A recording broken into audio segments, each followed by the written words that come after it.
Bismillahirrahmanirrahim. Qala Syekhul Muallif rahimahullahu taala wa nafa'ana bihi wa bi'ulumihi fid dharain. Amin ya rabbal alamin. Wal maqalatur rabi'ata asyrata. Bermula ini adalah makalah yang ke-14. An Hatim al-Asam, dari Hatim al-Asam rahmatullahi alaih. Mudah-mudahan rahmat Allah atas dirinya. Annahu qala, sesungguhnya dia berkata,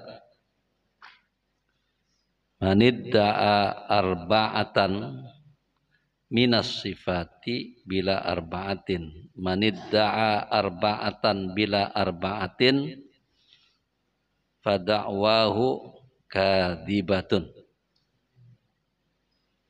Manidda'a arba'atan bila arba'atin fada'wahu kadibatun. Manidda'a arba'atan, barang siapa yang mengaku-ngaku akan 4 sifat. Minas sifati, dari sifat-sifat. Orang ngaku-ngaku punya 4 sifat.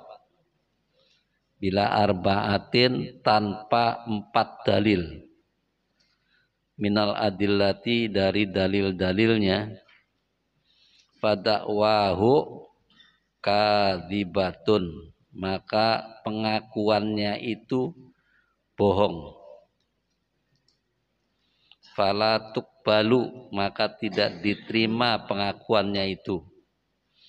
Kama qala ba'duhum, sebagaimana berkata sebagian ulama, min bahril khafif, dari bahar khafif. Fa'ilatun mustafilun fa'ilatun.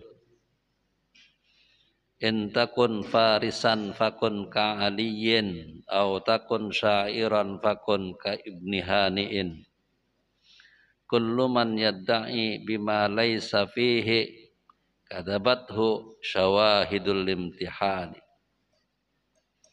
In takun farisan, jika kamu itu adalah penunggang kuda atau prajurit berkuda, fakun ka'aliyin, maka jadilah kamu seperti Sayyidina Ali dalam berkuda. Au takun syairan, atau apabila kamu itu penyair, fakun ka ibni hani'in, seperti ibni hani. Kullu man yadda'i, tiap-tiap orang yang ngaku-ngaku, bima laisa fihi, dengan sesuatu yang tidak ada ia di dalamnya, kadabathu, akan mendustakan kepadanya, syawahidul imtihani, bukti-bukti ujian. Manidda'a hubballah, barang siapa ngaku-ngaku cinta kepada Allah, ngakunya cinta sama Allah, tapi walam yantahi, dia tidak menghentikan, an maharimillahi, dari berbuat haram kepada Allah subhanahu ta'ala, fada'wahu kadhibun, maka pengakuannya itu bohong. Li jaro'atihi, karena kesongongannya, karena keberaniannya, ya berani yang songong, ala qurbi himahu, untuk mendekati larangan-larangan Allah Ta'ala. Yang pertama, jadi ada 4 sifat yang diakui oleh orang dianggap bohong bila tidak ada bukti yang mendukungnya. Yang pertama, ngaku cinta kepada Allah. Dia ngaku bahwa dia itu sangat cinta kepada Allah subhanahu wa ta'ala. Gitu. Tapi dia tidak pernah berhenti melakukan perbuatan yang haram. Yang haram dikerjakan. Tapi ngomongnya ngaku cinta sama Allah. Ini bohong. Gitu. Dalam syair Al-Warraq mengatakan taksil ilaha wa anta tudhiru hubbahu hadzal umri fil qiyasi badi'u wa kana hubbuka sadiqan la ata'tahu innal muhibba liman yuhibbu muti'u. Al-Warraq mengatakan taksil ilaha, kamu berani berbuat maksiat kepada Allah, mendekati apa-apa yang diharamkan oleh Allah, tapi kamu ngaku bahwa kamu cinta kepada Allah. Ini suatu hal yang sangat tidak masuk akal. Adalah umri fil qiyasi badi'u. Law kana hubbuka shadiqan la ta'tahu. Andai kata cintamu kepada Allah itu benar-benar kau cinta kepada Allah, kamu akan taat, tunduk, patuh kepada Allah Subhanahu wa Ta'ala. Tidak akan berbuat maksiat kepada Allah, tidak akan durhaka kepada Allah. Kalau kamu benar-benar cinta kepada Allah, kamu akan tunduk, patuh, taat, ngikutin apa yang dikehendaki oleh Allah Subhanahu wa Ta'ala. Innal muhibba liman yuti'u. Karena sesungguhnya orang yang cinta sesuatu, cinta orang atau cinta benda atau cinta apa, dia akan tunduk patuh kepadanya, akan mengikuti apa kemauannya, waktunya untuk dia, tempatnya untuk dia, untuk yang ia cintai. Orang yang cinta sama bola, dia akan rela mendaftarkan waktunya, ya, meluangkan waktunya untuk kapan jam tayang bola. Ya, bila perlu ditambahi beli kacang sebelumnya supaya ya, kopi untuk teman gitu ya. Dia akan mengikuti jam tayang, jam berapa, di mana tempatnya dan seterusnya. Nah, itu nobar dan seterusnya gitu. Karena dia senang kepada sesuatu. Jadi orang biasanya menjadi pengikut, menjadi budak keinginannya. Ya, jadi kalau benar-benar cinta kepada Allah, maka kamu akan meninggalkan perbuatan haram. Kamu akan taat, tunduk, patuh kepada Allah Subhanahu wa Ta'ala. Ini yang pertama. Jadi kalau ada orang ngaku-ngaku saya cinta Allah, tetapi dia tetap aja berbuat maksiat, sholat masih bolong-bolong, subuh jam 8, ya, baca Quran jarang, kalau ingat saja, ngomongin orang tiap hari, tiap jam, ngaku cinta sama Allah. Ini nggak masuk akal. Kadib, bohong, kata Hatim bin Asam. Bohong, ya, orang yang ngaku-ngaku seperti ini. Artinya perbuatannya itu adalah bukti, itu syawahid, limtihan yang dimaksud dalam syair tadi.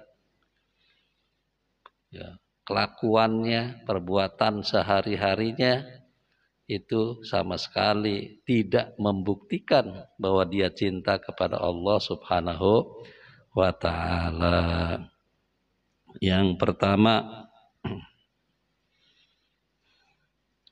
wa man idda'a hubban nabi. Yang kedua adalah orang yang ngaku-ngaku cinta Nabi. Saya cinta Nabi alaihissalam, tapi wa karihal fuqara al masakin, tapi dia tidak suka kepada orang-orang fakir dan orang-orang miskin. Ngaku cinta sama Nabi, sama orang fakir sama orang miskin gedeg aja. Iya. Fada'wahu kadhib. Maka pengakuannya itu adalah bohong. Kenapa?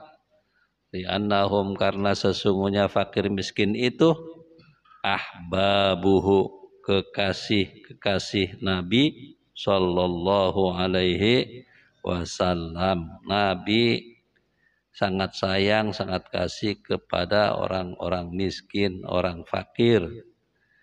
Nabi menyayangi mereka. Nah, kalau kita ngaku cinta Nabi, maka kita kudu sayang kepada fakir miskin.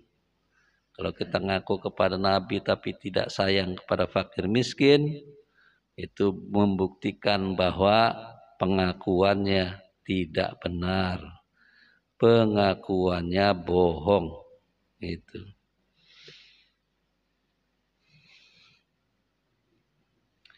Kemudian yang ketiga, wa man idda'a hubbal jannah wa lam yatasaddaq bima tayassara lahu fada'wahu kadzib. Yang nomor tiga, orang mengaku-ngaku cinta kepada surga. Ya, man idda'a hubbal jannah. Orang ngaku-ngaku cinta kepada surga, pengen masuk surga, tapi dia tidak mau bersedekah dengan apa yang mudah baginya. Ya, dia tidak mau bersedekah, maka pengakuannya adalah bohong juga. Ya, pengen masuk surga tapi sama duit pelit, sama sedekah jauh, ya. Itu namanya ngakunya doang pengen masuk surga, tapi dia tidak mau bagaimana caranya supaya bisa masuk ke dalam surga. Salah satu caranya adalah bersedekah. Bersedekah dapat membawa orang masuk ke dalam surga. Gitu. Sedekah itu tidak harus banyak. Sedekah itu yang penting ikhlas karena Allah Subhanahu wa Ta'ala. Sedikit ikhlas lebih baik daripada banyak tidak ikhlas. Ya, kalau banyak ikhlas juga akan lebih baik. Gitu. Sampai sedekah tinta itu luar biasa kan. Imam Ghazali ketika dimimpikan oleh Ahlul Kasyaf, ketika beliau sudah meninggal dunia, ditanya, ma fa'ala bika rabbuk, apa yang kau lakukan terhadapmu, apa yang Allah lakukan terhadapmu. Kata Imam Ghazali, saya suruh berdiri di hadapannya. Kemudian saya ditanya oleh Allah, gitu. Bima ji'taha huna al-yaum. Bawa apa kau sekarang? Artinya bawa amal apa? Disebutkan oleh Imam Ghazali, sholatnya, puasanya, zakatnya, baca Qur'annya. Tapi Allah bilang, laisa dzalika. Bukan itu yang saya terima amalmu. Saya tidak terima amalmu yang itu. Tetapi ketika kamu di sore hari duduk, dapat inspirasi mau menulis, menyiapkan buku dan menyiapkan pena, tiba-tiba ada seekor lalat hinggap di pena kamu dan menghirup, meminum air tinta itu, dan kamu biarkan karena kamu merasa kasihan kepada dubab, kepada lalat itu. Maka kata Allah, fabima rahimtaha rahimtuka. Fabima rahimtaha rahimtuka. Sebab kamu rahim, sebab kamu kasih sayang, memberi sedekah kepada lalat itu, saya memberikan rahmat kepadamu. Jadi dia memperoleh rahmat gara-gara sedekah air tinta yang sedikit itu, nggak seberapa, berapa banyaknya dzubab atau lalat minum, nggak sampai seember kan, sedikit sekali. Nah itu, jadi bersedekah amal yang sedikit, amal yang kecil, jangan dianggap remeh. Boleh jadi amal yang kecil, ikhlas kita lakukan, menyebabkan Allah memberikan rahmat kepada kita. Dan kita masih ingat bahwa rahmat dan fadlun Allah inilah yang akan menyebabkan orang masuk ke dalam surga. Bukan amal ibadah yang menyebabkan orang masuk surga. Bukan amal ibadah. Ulama mengatakan al-ibadatu laisat samanan. Amal ibadah itu bukan harga, tidak sebanding untuk membayar surga. Itu. Kata Nabi, illa yataghammadiya illa ayyataghammadani Allah birahmati wa fadlin. Itu. Saya akan masuk surga apabila Allah berkenan membungkus diri saya dengan rahmat dan karunia-Nya.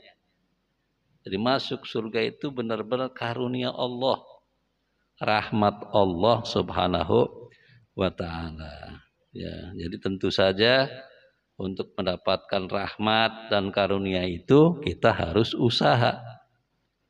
Bagaimana usahanya? Mendekatkan diri kepada Allah Subhanahu wa taala. Melaksanakan apa yang diperintahkan, menjauhi apa yang dilarang. Itu caranya supaya mendapatkan rahmat dan fadl dari Allah Subhanahu wa taala. Gitu. Jadi ya memang kalau secara akli, hukum akal, Allah berhak memberikan apa saja. Memberikan rahmatnya kepada siapapun, meskipun orang itu nggak sembahyang, nggak ngapa-ngapain. Allah memberikan rahmat, siapa yang mau larang? Tidak ada. Tapi Allah maha adil. Allah itu adil. Allah akan memberikan sesuatu sesuai dengan pekerjaannya. Orang yang baik tentu akan diberi balasan baik. Orang yang buruk akan menerima balasan buruk. In khairan fa khairun wa in syarran fa syarrun. Itu tidak mungkin artinya. Artinya boleh-boleh saja. Apa tuh? Mayyamal mithqala dzarratin khairan yara, mayyamal mithqala dzarratin syarran yara. Ya, amal sedikit apapun tidak akan dikurangi oleh Allah Subhanahu wa taala, akan dikasih sebesar apapun akan dikasih. Tidak akan didolimi, wah ini mah amalnya kecil dibuang saja, nggak dikasih pahala, tidak akan ada balasannya. Begitu juga amal yang tidak baik akan mendapatkan balasannya. Ya, boleh juga, kalau boleh saja Allah menghapusnya. Ya, tidak menghukumnya. Itu hak Allah Subhanahu wa taala. Tapi menambahkan dosa orang yang tidak melakukannya tidak mungkin. Gitu. Dosanya kecil, kemudian di sana ditambah dosanya menjadi besar, itu tidak mungkin. Nah, jadi kalau kita mengaku cinta kepada surga, maka sayangilah orang-orang fakir, miskin. Sayangilah orang-orang yang membutuhkan bantuan, baik manusia ataupun binatang. Ya, seperti pelacur yang memberi air minum, itu mendapat rahmat Allah Subhanahu wa taala. Gitu. Karena kasih sayangnya kepada seekor anjing. Ya, kita teruskan. Yang nomor 4. Manidda'a wa manidda'a. Ya. Belum ya? walam yantahi minadz-dzunub. Benar ya? Wa manidda'a khaufan nar, dan barang siapa ngaku-ngaku takut neraka, walam yantahi, dan ia tidak berhenti, anidz-dzunubi, dari dosa-dosa, selalu melakukan perbuatan dosa, maksiat, durhaka, fada'wahu kadzibun, maka pengakuannya itu bohong. Ngaku takut neraka tapi sama dosa nggak mau lepas, selalu saja berbuat dosa, itu pengakuannya bohong. Gitu. Karena dosa-dosa yang dilakukan oleh seseorang akan meninggalkan bekas di hatinya, sebuah titik yang tidak akan hilang kalau dia tidak tobat. Titik itu tidak akan hilang, menutupi hatinya. Makin banyak dosanya, makin banyak titik-titik hitam di hatinya, dan akhirnya titik-titik itu mutarakam, ya tarakam artinya bertumpuk, bertumpang tindih, banyak, menjadi keras gitu ya. Itu yang disebut ar-ron dalam surat Mutaffifin, kalla bal rona ala qulubihim ma kanu yaksibun. Itu adalah ron. Ron adalah as-sada, karat yang akan susah dihilangkan, bisyawah. Itu. Nah, kalau sudah hati tertutup, maka orang sudah tidak akan mendengarkan kebaikan lagi. Dia akan batarun anil haq, dia akan menolak kebenaran, nggak mau dinasehatin, merasanya benar sendiri.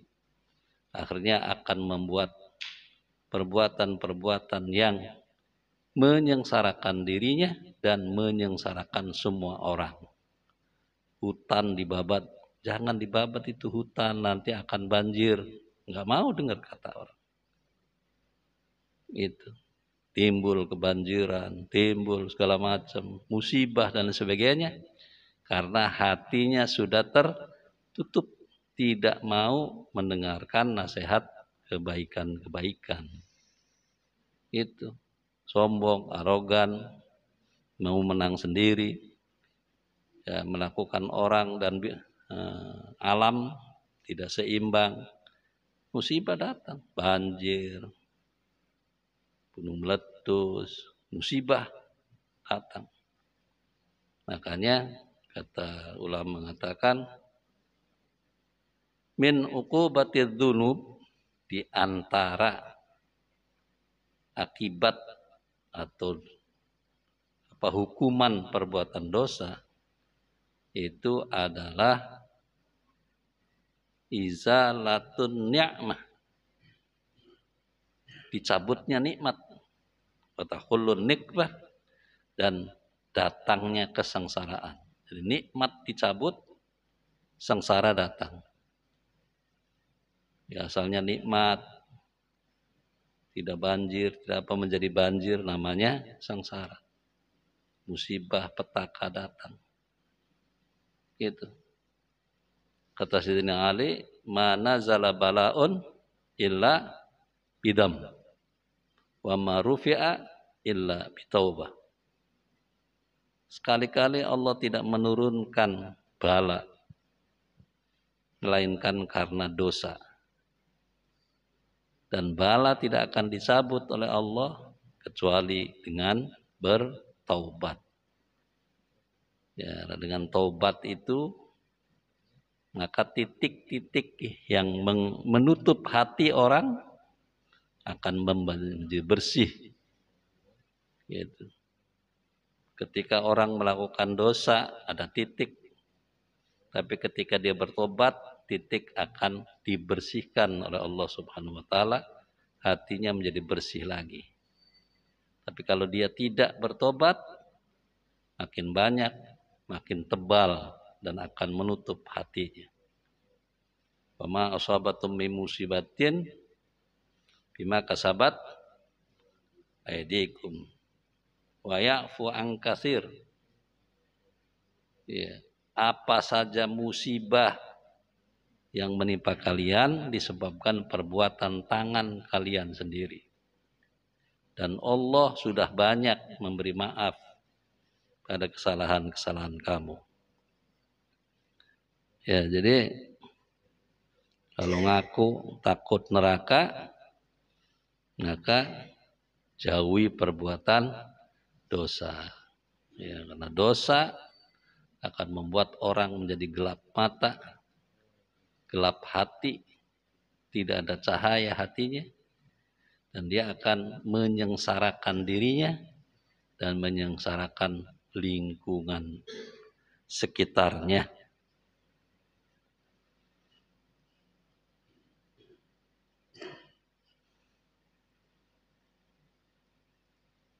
Kemudian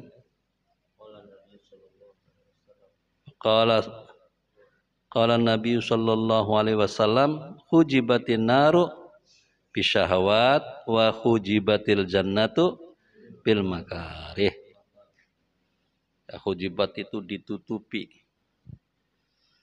diliputi, an-narun neraka bisyahawati dengan kesenangan-kesenangan.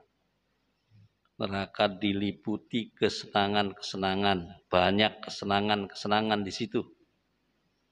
Iya.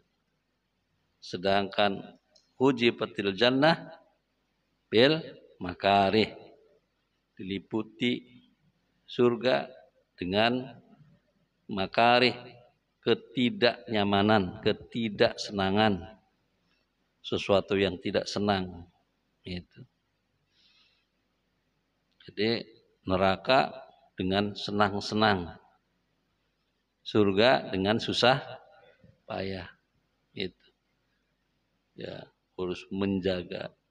Pengen masuk surga, maka harus dapat menahan diri, bersabar, tidak melakukan perbuatan maksiat, bersabar melaksanakan perintah-perintah Allah, bersabar menerima musibah ujian dari Allah Subhanahu wa ta'ala. Berat semuanya. Ya. Wala tamutunna illa wa antum muslimun. Syaratnya harus mati dalam keadaan Islam.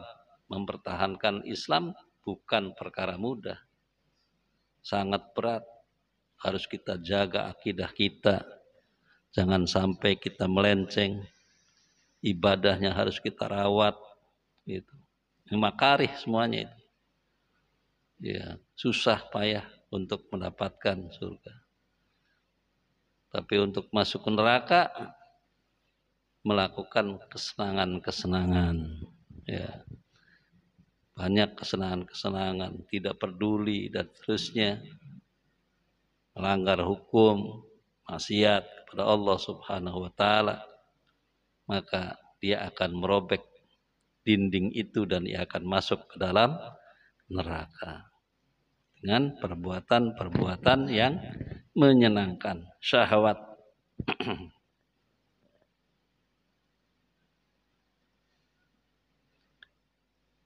Ya, Rawahul Bukhari, meriwayatkan hadis ini oleh Imam Bukhari wa Muslim, dan Muslim an Abi Hurairah, dari Abi Hurairah. Wa hadza min jawami'i kulli kalimihi.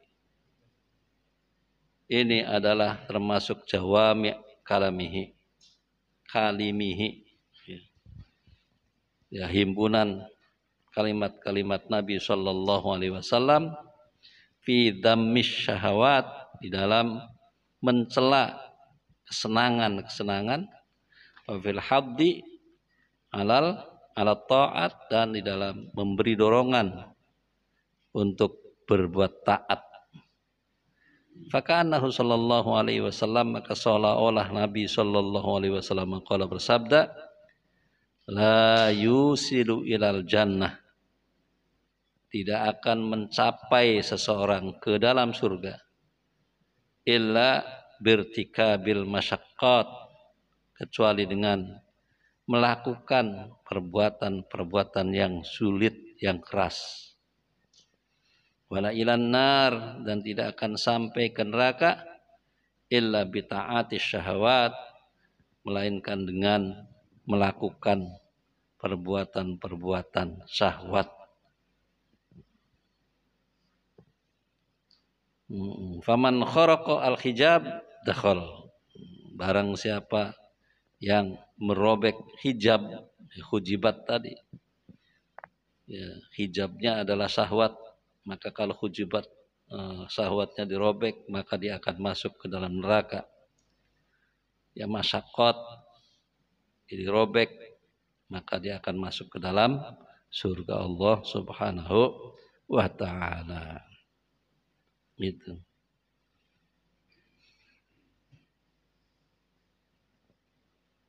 Wal maqalatul khamisah asyar. Ya, sampai di situ dulu. Maqalah ke-14. Barangkali ada yang mau ditanyakan, silakan.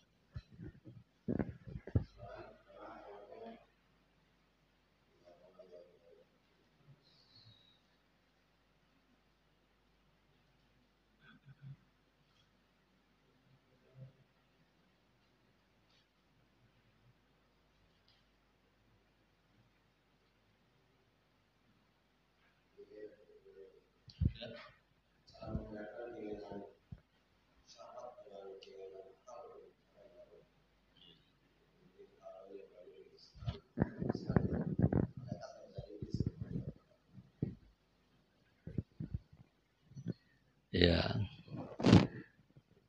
Syahwat itu keinginan-keinginan, ya, kesenangan-kesenangan.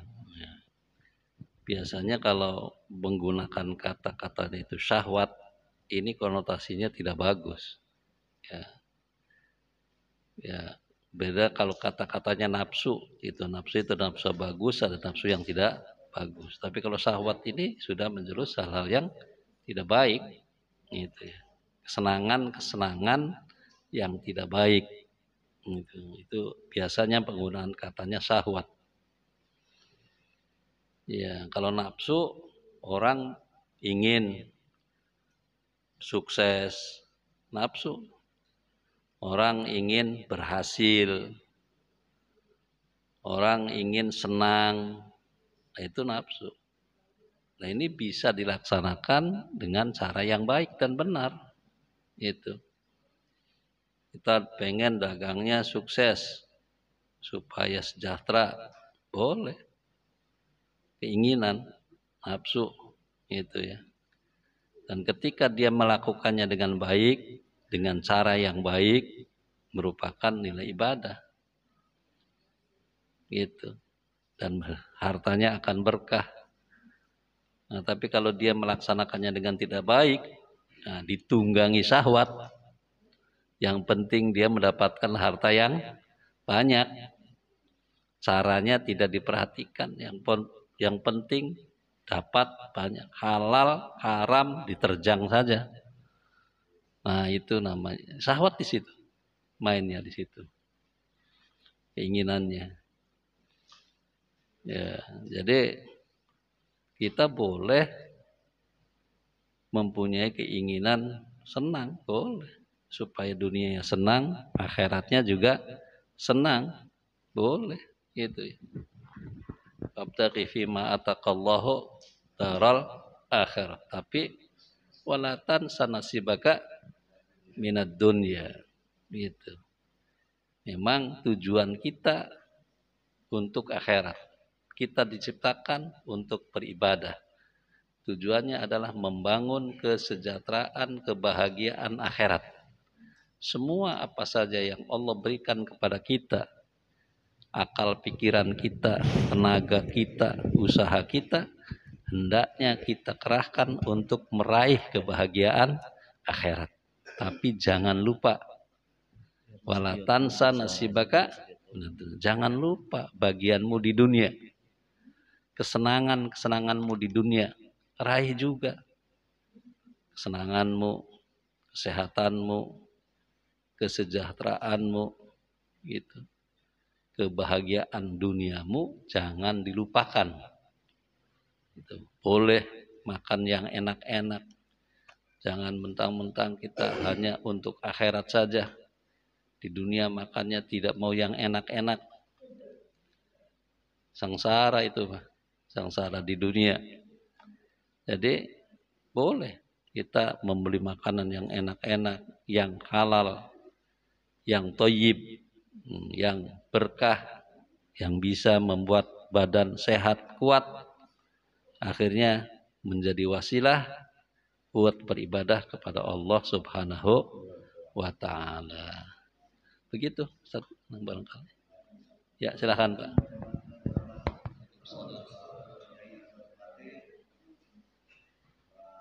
Menjelaskan bahwasanya kalau kita cinta kepada Allah, kita harus menghindari melakukan perbuatan yang dosa. Sedangkan kodrat dari manusia itu sendiri, Pak, ya kan kita memang sempat salah dan sempat dosa. Bagaimana, Pak?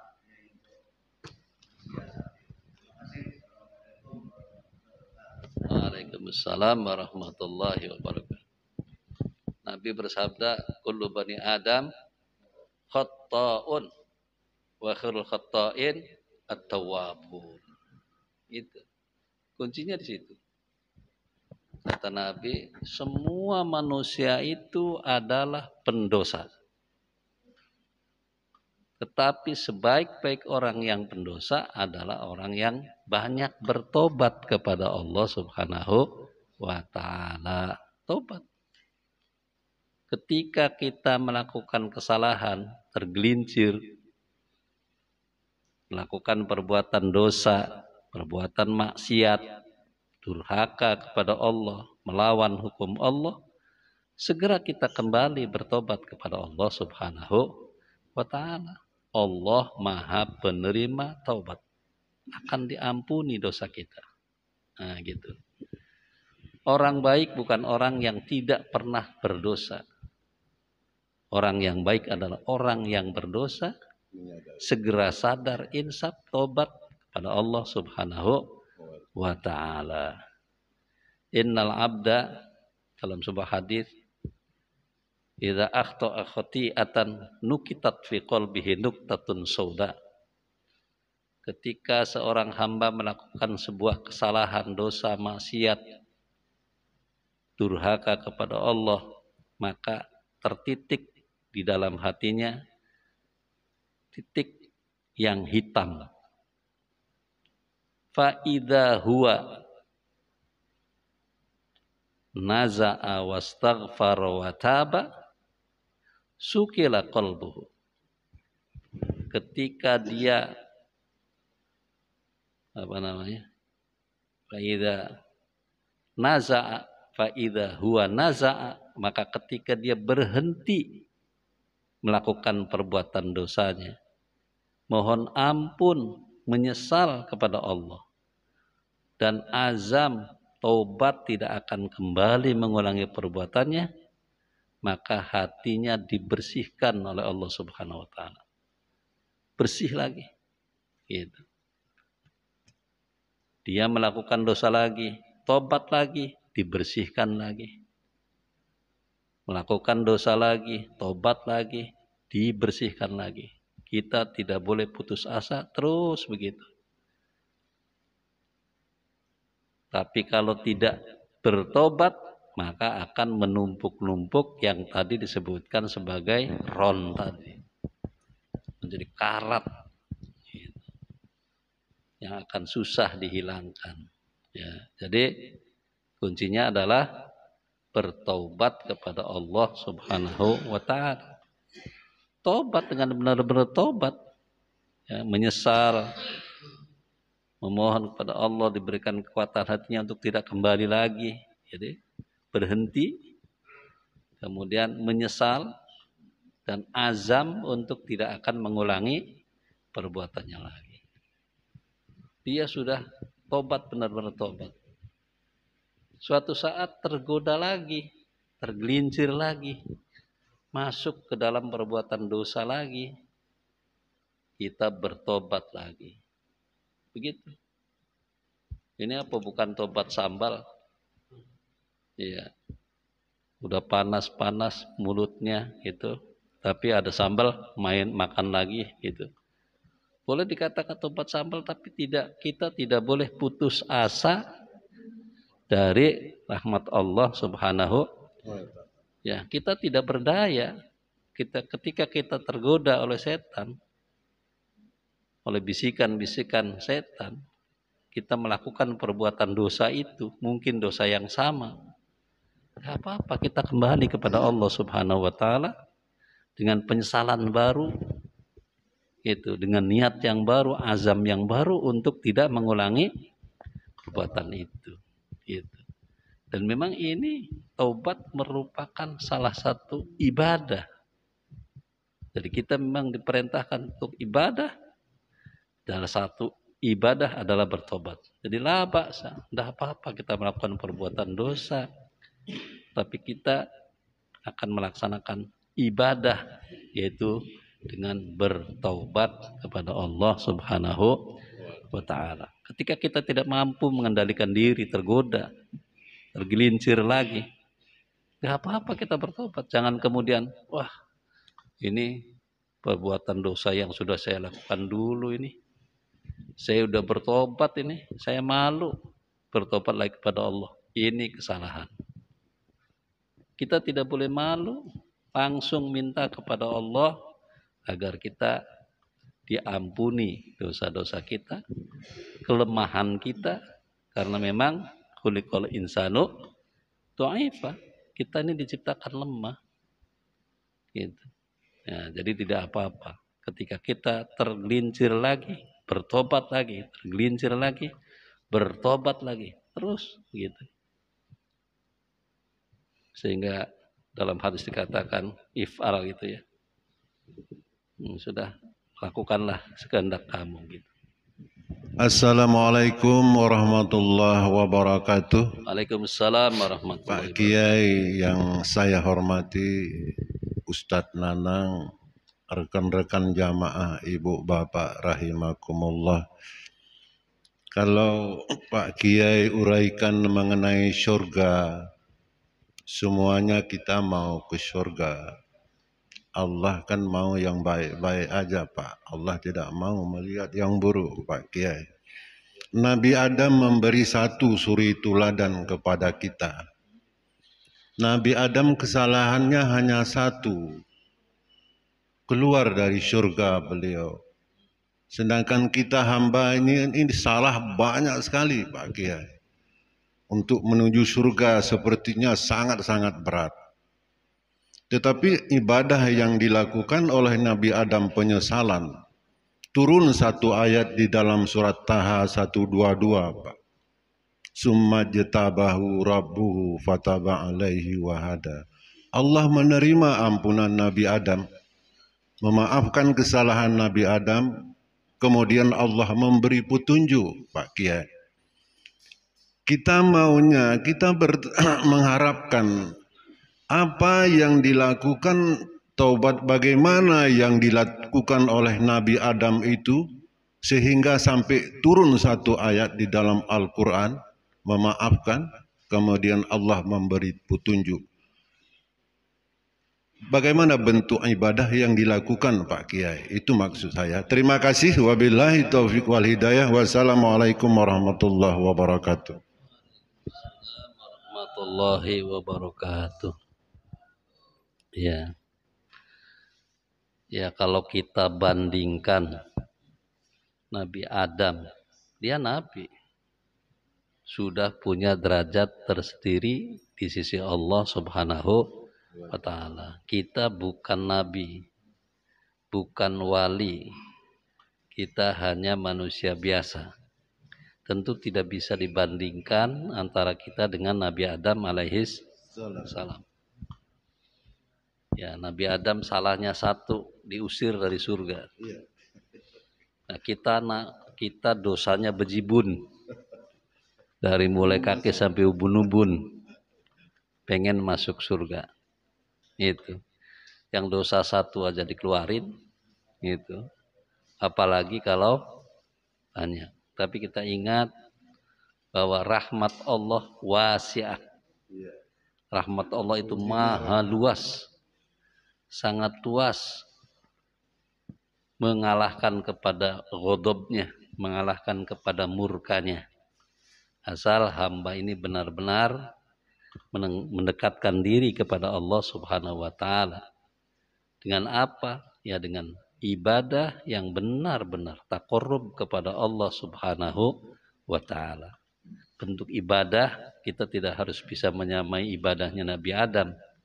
Ya ibadah kita sesuai tuntunan baginda Nabi Muhammad sallallahu alaihi wasallam. Kita jaga hati kita, kita jaga ibadah kita jaga akhlak kita dengan manusia dan binatang dan alam. Itu adalah salah satu cara agar kita mendapatkan rahmat Allah Subhanahu wa taala. Gitu. Innallaha yuhibbut tawwabin wa yuhibbul mutatahhirin. Ya. Yuhibbut tawwabin, Allah sangat suka sekali kepada orang-orang yang bertobat.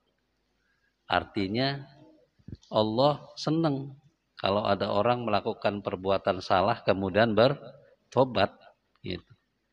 Sampai-sampai ada hadis yang mengatakan andai kata tidak ada orang yang melakukan perbuatan salah, dosa, Allah akan mengganti makhluk itu dengan orang yang membuat salah. Ya, sehingga orang itu mohon ampun kepada Allah. Allah sangat senang sekali mendengar rintihan orang-orang yang bertobat. Ketika kita datang munajat, bertobat, memohon ampun kepada Allah, Allah sangat senang sekali, sangat girang, sangat ridho sekali. Gitu. Ya, jadi kita kuncinya adalah taubat, ya, karena manusia tidak mungkin menghindar dari perbuatan dosa. Tidak mungkin, makanya kita bertobat. Makanya Nabi mengajarkan kepada kita istighfar 100 kali satu hari. Kita berapa kali istighfarnya setiap hari? Habis sholat maghrib berapa kali? 3 kali. Iya. Ya kalau 5 kali berarti 15 kali. Itu kalau sholat zuhurnya sendirian nggak pakai istighfar itu. Habis salam langsung aja pergi. Lompat salam. Lompat lantas jalan nih. Gitu. Jadi istighfar. Padahal Nabi sudah diampuni dosanya. Ma taqaddama wa ma ta'akhkhar. Enggak ada dosa Nabi. Tapi Nabi tidak kurang istighfar 100 kali salam satu hari. Insyaallah. Nah ini mumpung bulan Rajab nih, banyak-banyak beristighfar. Rabbighfirli warhamni wa tub alayya. Mudah-mudahan. Baik, terima kasih. Salam. Cukup? Ya. Masih ada lagi? Ya, silakan.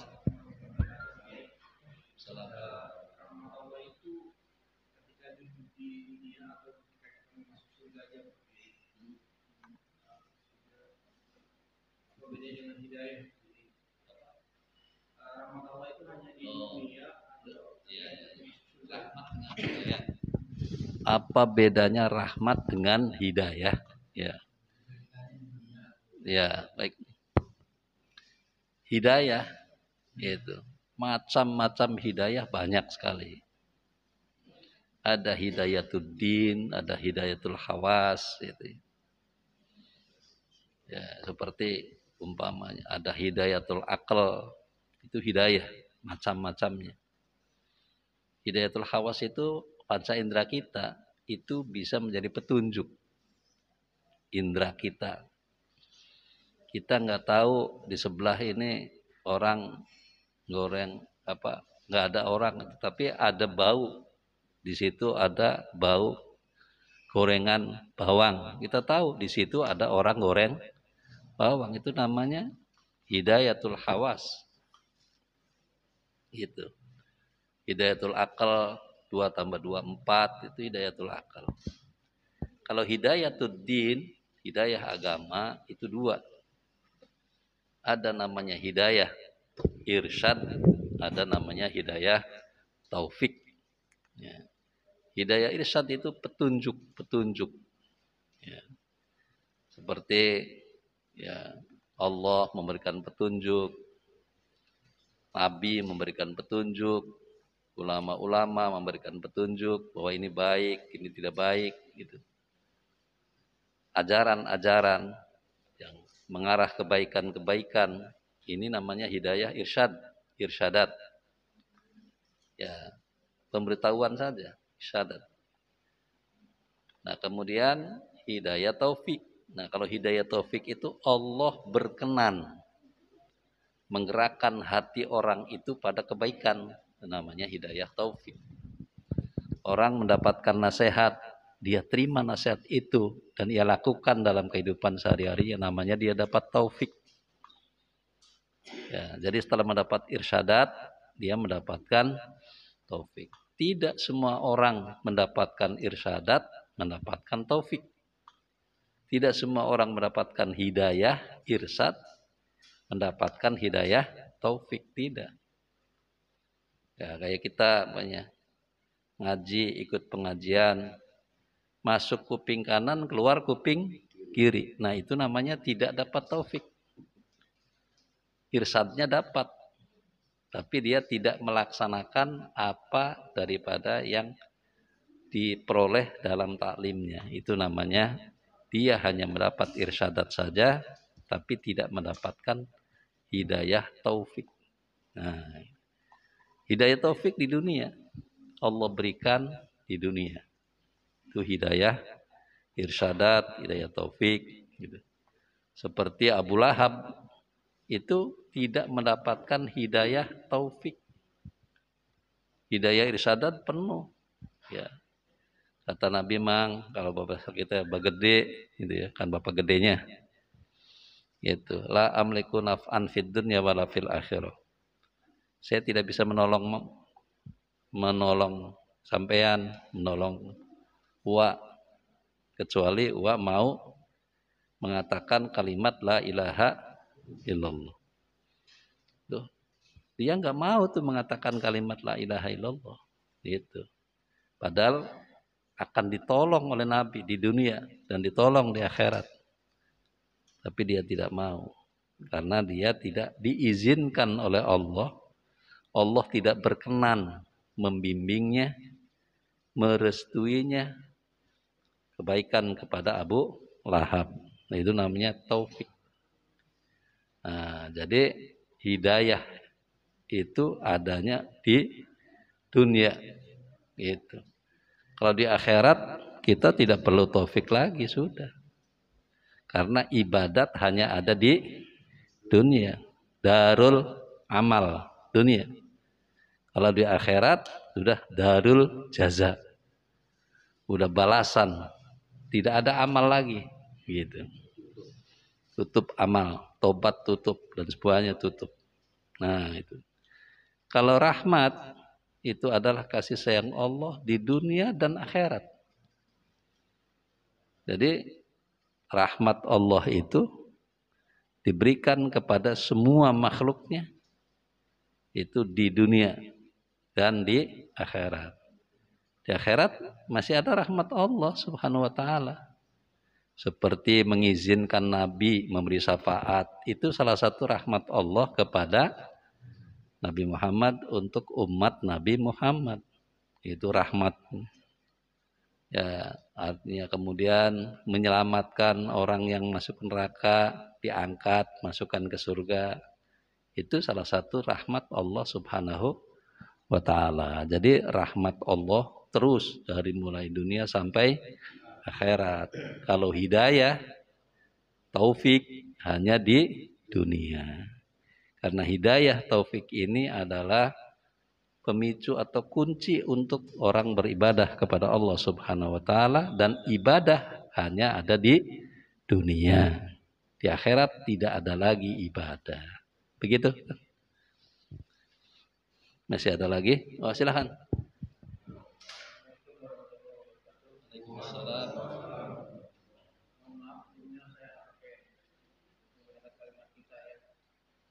Misalkan kita kan bisa berdoa ya. Lalu beberapa saat lagi kita lupa